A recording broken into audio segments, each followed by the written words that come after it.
संविधान का लक्ष्य है राम राज्य की स्थापना।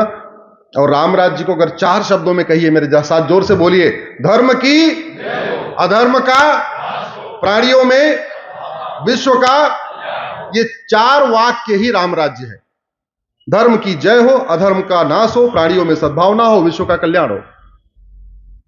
अब इन 4 वाक्यों में ये 4 के चारों वाक्य एक दूसरे के सप्लीमेंट है, एक दूसरे के कंप्लीमेंट है।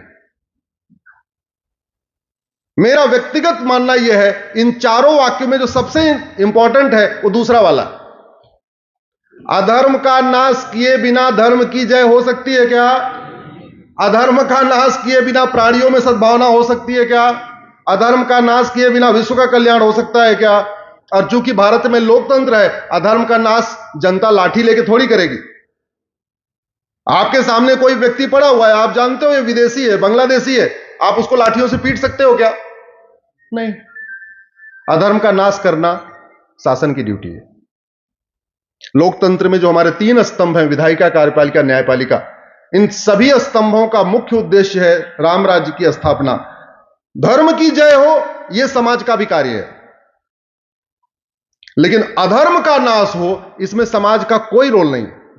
समाज का रोल केवल इतना है, उसको दिखाई पड़ा कुछ गड़बड़ हो रहा है, 100 नंबर फोन कर दे, पुलिस आ जाए, बस। और थोड़ा सा रोल है, गवाही दे दे, बस। लेकिन उसको दंड देना, उसको पनिशमेंट देना, यह किसका काम है? तो अधर्म का नाश किसका काम हो गया? शासन का। अधर्म का नाश हो, अधर्म बढ़ रहा है या कम हो रहा है? बढ़ रहा है। बढ़ रहा है, इसका मतलब शासन व्यवस्था अपने स्वधर्म के पालन में फेल हो गई। और हमने हर क्षेत्र में प्रगति किया, हर क्षेत्र में बड़े बड़े highway, airport, shopping mall, missile, अग्नि, ब्रह्मोस, मंगलयान, चंद्रयान, सूर्ययान, सब में प्रयास किया और सफल हो गए।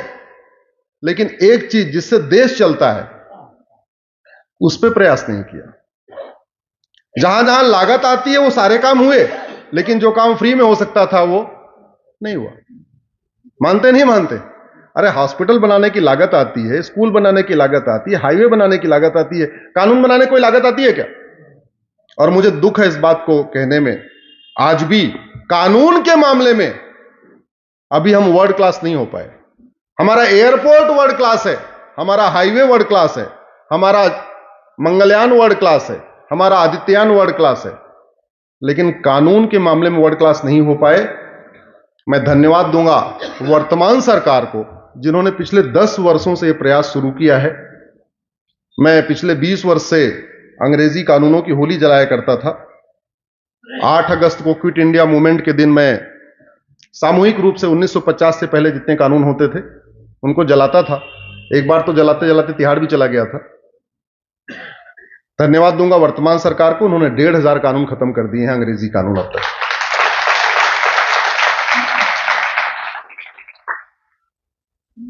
मेरा यह मानना है कि अगर भारत में राम राज्य की स्थापना करना है तो सबसे पहले हमें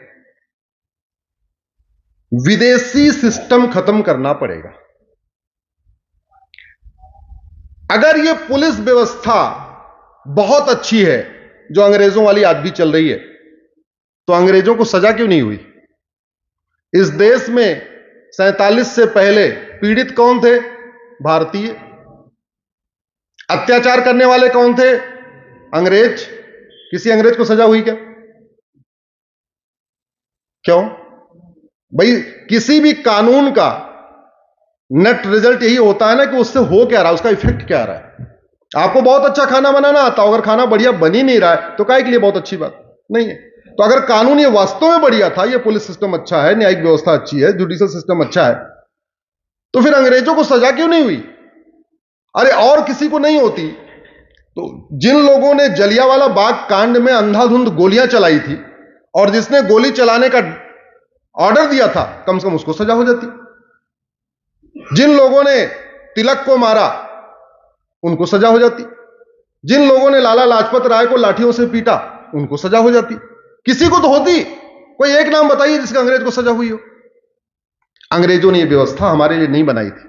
अंग्रेजों ने यह व्यवस्था केवल और केवल अपने लिए बनाई थी, और यही कारण है कि आज की डेट में मुकदमों के फैसले तो हो रहे हैं लेकिन न्याय नहीं हो रहा है। और मुकदमों के फैसले क्या स्थिति है? 5 करोड़ मुकदमे तो कोर्ट में पेंडिंग है। एक मुकदमे से एक परिवार अगर टेंशन में है तो इसका मतलब 5 करोड़ परिवार टेंशन में है। एक परिवार में जो तारीख पे तारीख जाता है उसी को टेंशन नहीं होती, उसकी पत्नी को टेंशन होती है, उसके मां बाप को टेंशन होती है, अगर 2 बच्चे हैं तो उनको भी टेंशन होती है। तो एक परिवार में एवरेज 6 आदमी जोड़ लीजिए, यानी 30 करोड़ भारतीय टेंशन में है। अमेरिका की जनसंख्या 30 करोड़ है, यानी एक अमेरिका के बराबर भारत में लोग मुकदमों के कारण टेंशन में है।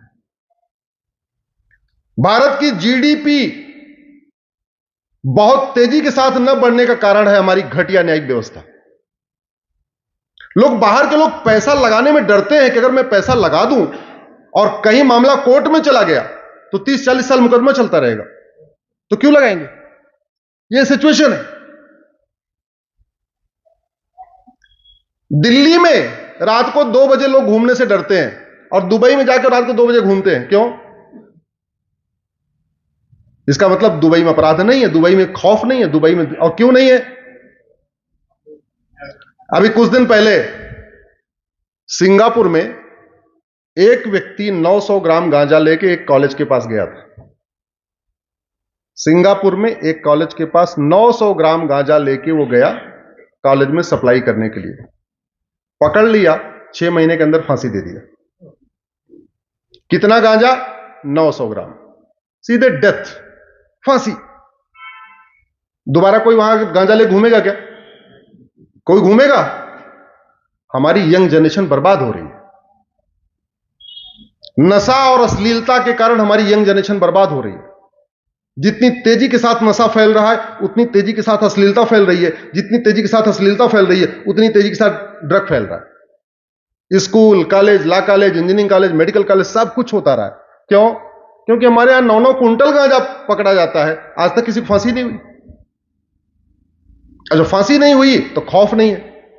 वैसे आप लोग वॉक करते हैं ना, मॉर्निंग वॉक? कौन कौन करता है? सब लोग करते हैं। आप लोगों के यहां शायद कुत्ते उत्ते नहीं काटते होंगे। दिल्ली में जितने लोग मॉर्निंग वॉक करते हैं डंडा लेके चलते हैं। पर्पज क्या है? रोज कुत्ते को मारना थोड़ी है। पर्पज यह है, मेरे पास डंडा है, कुत्ता अपने आप दूर से आएगा नहीं। खौफ, डंडे का खौफ, चलाना नहीं है। इसमें दुनिया के 10 देशों के पास परमाणु बम है। कोई चला रहा है दूसरे के ऊपर?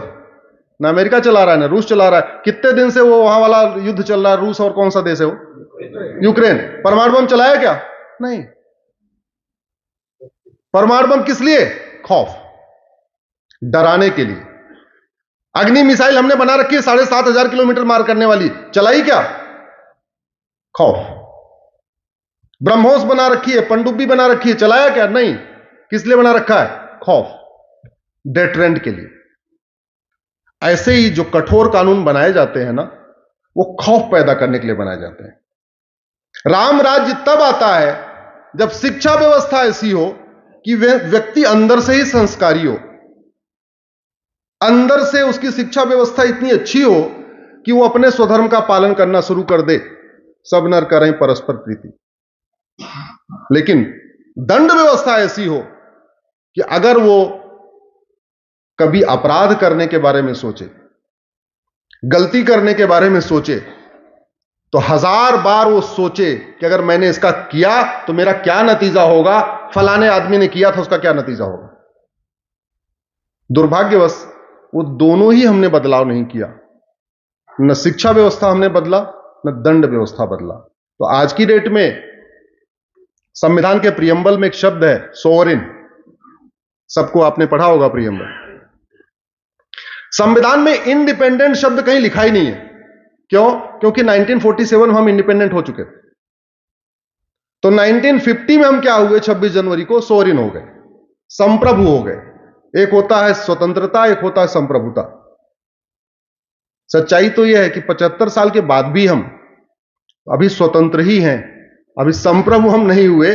गुलामी का नाम चल रहा है, गुलामी की निशानी चल रही है, गुलामी की कुरीतियां चल रही हैं, गुलामी की कुप्रथाएं चल रही हैं, शिक्षा व्यवस्था गुलामी वाली, पुलिस व्यवस्था गुलामी वाली, न्यायिक व्यवस्था गुलामी वाली, टैक्स व्यवस्था गुलामी वाली, प्रशासनिक व्यवस्था गुलामी वाली, सब कुछ गुलामी का ही चल रहा है। हमारा सेल्फ अपना अभी तक आया ही नहीं। अब प्रयास हो रहा है, आप लोग थोड़ा उसमें और भी प्रयास करिए, आप लोग भी प्रयास करेंगे थोड़ा और जल्दी आ जाएगा, क्योंकि लोकतंत्र में डिमांड एंड सप्लाई होती है। जो आप मांगेंगे वो मिलेगा, जो नहीं मांगेंगे नहीं मिलेगा।